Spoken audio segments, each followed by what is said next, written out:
Namo Myoho Renge Kyo, Namo Myoho Renge Kyo, Namo Myoho Renge Kyo. Time, space. Neither one of those things are things. Time and space are both ways of our sentient mind contending with, identifying, grappling with, making sense of, moment to moment, birth, happening, potential into instantiation. How do we measure that? How do we data, right? Samsara.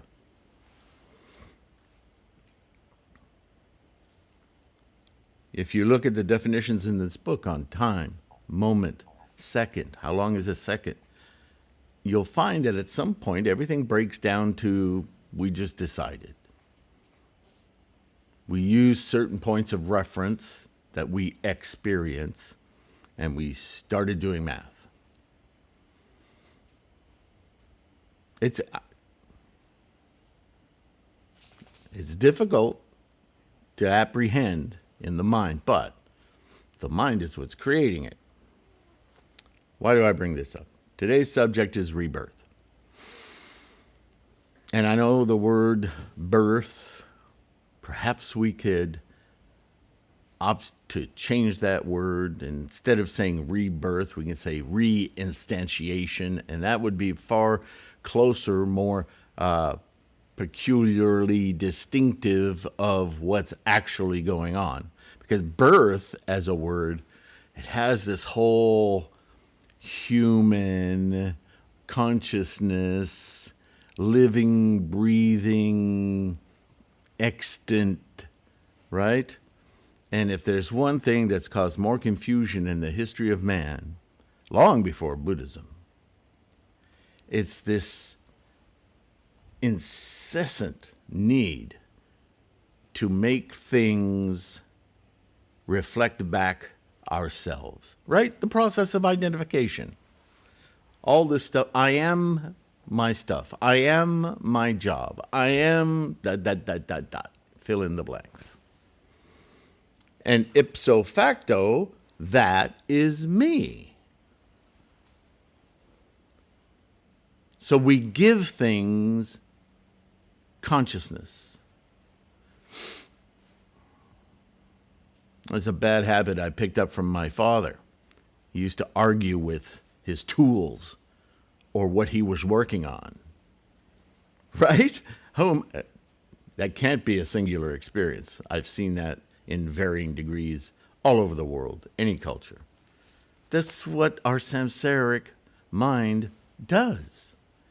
And the most brilliant minds in the world working out the physics and maths and particles and processes of life throughout the universe, the cosmos, whatever. They still can't let go of the idea, not all of them, but many of them, trying to figure out when consciousness arose in the universe. Like it's just another thing. I'm telling you, my friends, it's a dis-ease. It is our biggest obstacle in life. Namo Myoho Renge Kyo. Thank you for being here. I hope this finds you in good health and secure. I mean that. Our sanghas all over the world, and there's a lot of places in the world that are not very secure right now. So please take care of your health. Rebirth.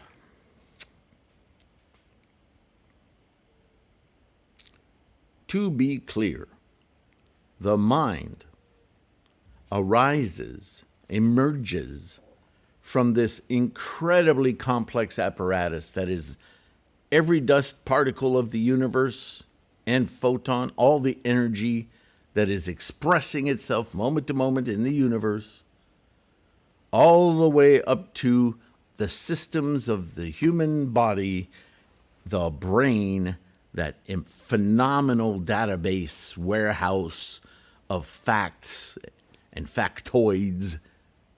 But what makes an opinion, what colors those facts, what qualifies those facts is not the brain. That is consciousness. And that consciousness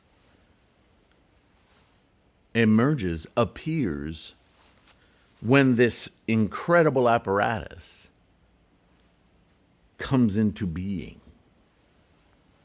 That's where consciousness arises. Nowhere else. The sun, not conscious. The trees in your backyard, not conscious. Alpha Centauri, the Milky Way, name a galaxy, not conscious. Consciousness did not begin with the universe.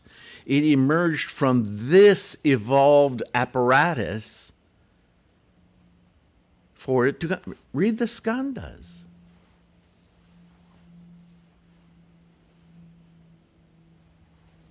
So, in the first of three, I never know what to call them, reference points to the word rebirth. The first says expression of tendencies and conditions. It's an expression of tendencies and conditions, not like a word. When you express something, you bring it into being. You make it manifest its qualities, its characteristics, its suchnesses, its tendencies and conditions.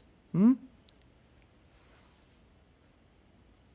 expression of tendencies and condition influenced by previous expression within a context and momentum of time-space. Now we know why I brought up time-space.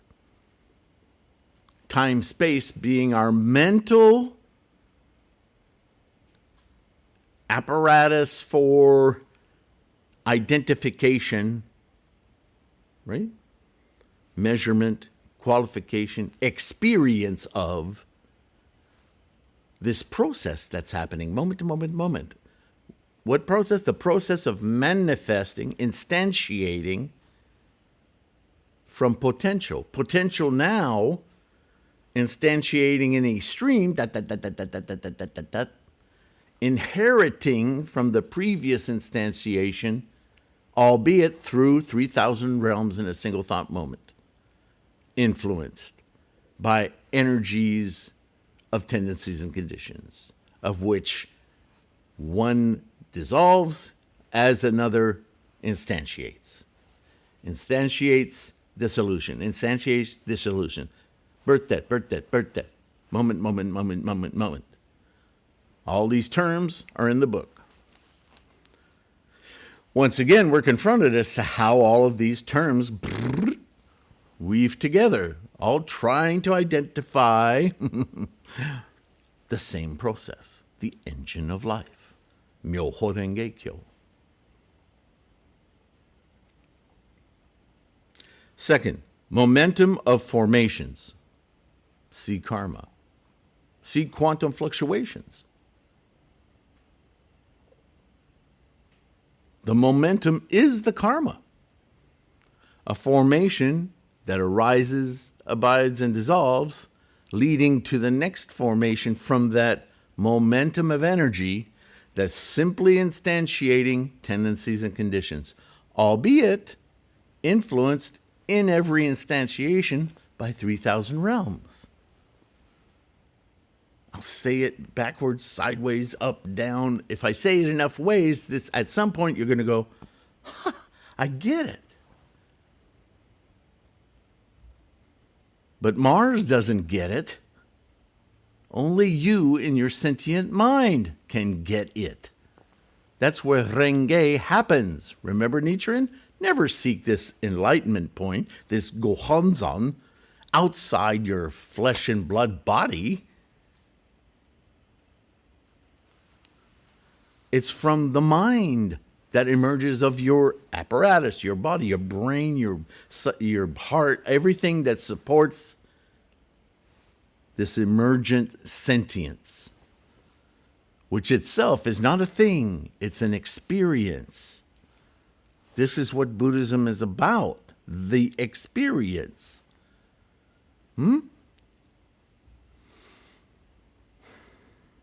Thirdly, life. What is rebirth? Life. Also, the cycle of birth and death. Guess what you're going to read about in the cycle of birth and death? You're going to be reading about moment to moment, potential, instantiation, formations, form, energy, all the same stuff.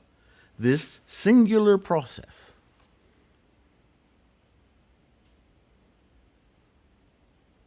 Let's get into it. A concept derived from the idea of the cycle of birth and death. Rebirth is simply a new moment of instantiation in the momentum of the engine of life. Another way to say it, yeah? Rebirth also implies the idea of interstitial moments to, quote, carry and marry, quote unquote, influences from the contextual or environmental conditions and tendencies of a particular moment for each of incalculable instantiations moving as an amalgam in time-space. Whoop! Word salad. But what does that say? It says exactly what I was just saying. It's another way of saying, oh, remember the 3,000 realms in a single thought moment? Well, that's what the 3,000 realms in a single thought moment are doing. They are influences that as one moment dissolves to instantiate another, there's a transfer. So, as I say here, it implies the idea of an interstitial moment, a moment between the moments. It's not a moment, but if you need to measure it, if you're Max Planck and you need to identify that transitional space, you have a choice. You either make it part of the dissolution of the first moment and part of the instantiation of the second, or you separate it out as its own entity, as an interstitial moment. Well, we're mincing words now. But this is what we're reduced to with language. When one drop of water follows another drop of water as the river goes down the rapids, do you think that those drops are concerned about what's going on between them? It's just freaking water. Deal with it. The engine of life. Max Planck took it down to a ridiculous number, right? We talked about it here.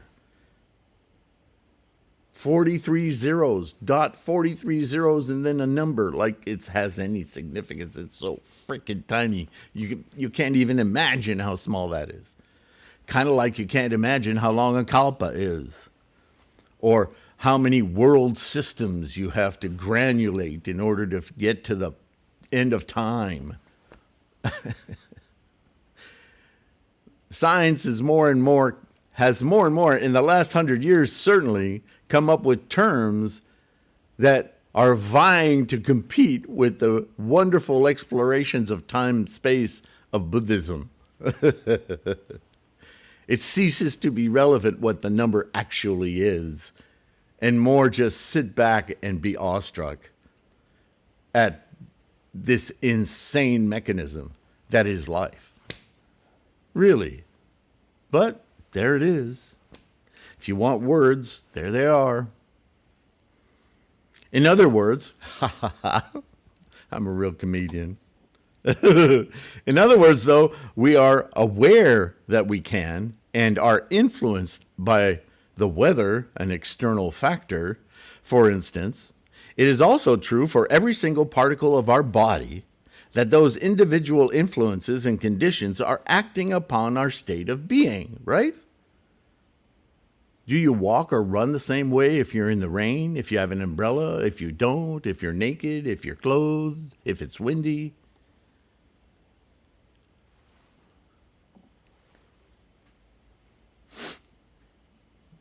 Rebirth, as taken to be integral to each and every quote unquote particle of our existence, is truly unfathomable as a continuous source of influences on our mind and body state at any given moment.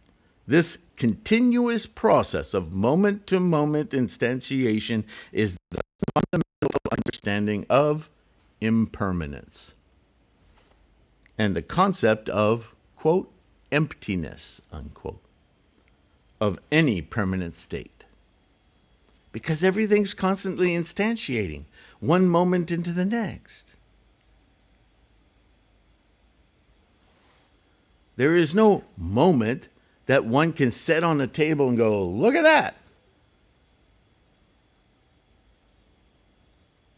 It's so unfathomably defined as some nothingness. All you can do is say that it is. Yes, we agree. It's there. It's going on.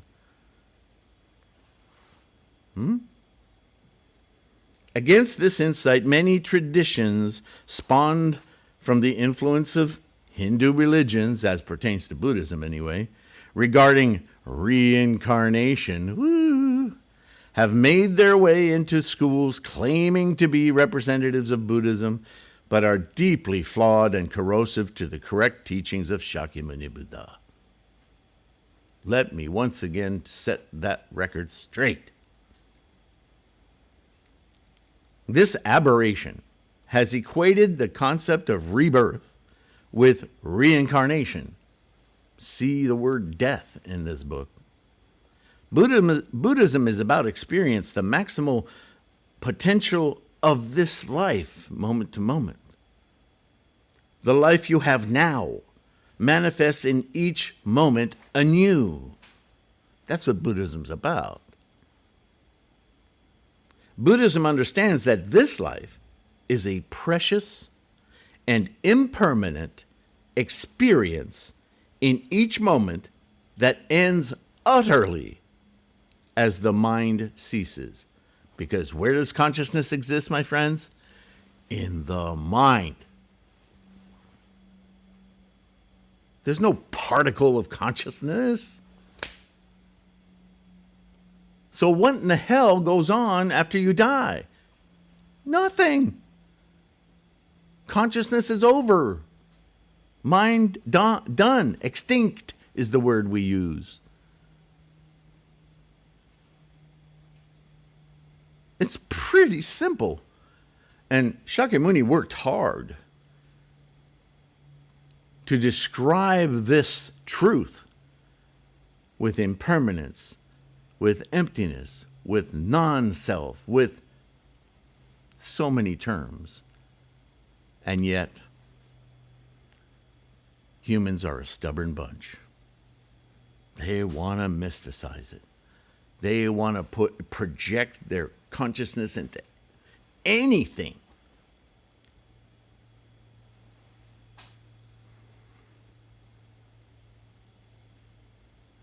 Any suggestion that there is a reincarnation in any teaching of Shakyamuni is an egregious incursion.